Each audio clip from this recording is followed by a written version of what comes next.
In today's video, I am going to teach you how to set up Tradingview charts and customize it. Start by opening Tradingview, heading to the Products tab and selecting Supercharts. This brings you to the main charting workspace. At the top left, use the search bar to load any symbol you want, like AAPL or BTC/USD.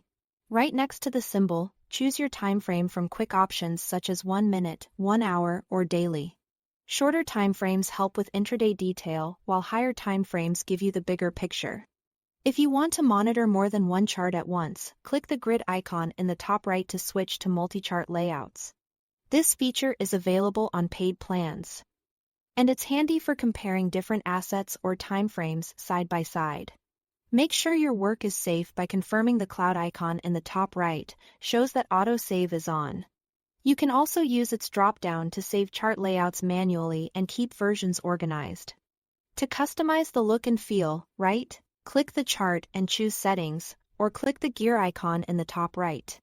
Under Symbol, adjust candlestick colors for the body, border, and wick to match your preference and improve readability.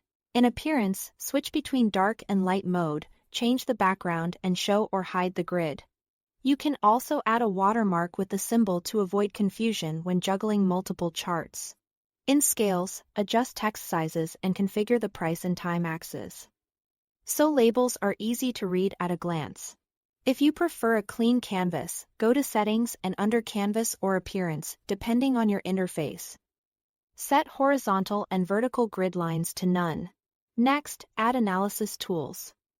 Click Indicators in the top menu and search for popular studies like moving averages, RSI or MACD.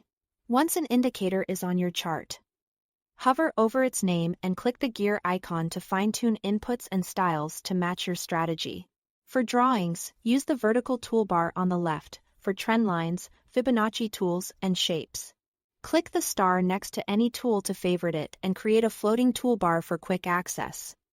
Set your time zone using the control in the bottom right corner. In Settings, enable pre-market and post-market data if you need extended hours context. To stay on top of key levels, click the alarm clock icon to create alerts based on price, indicators, or drawings. Finally, if you want to place trades directly from the chart, connect a broker in the trading panel at the bottom. Your positions and orders will appear visually on the chart. That's all to it. Thanks for watching.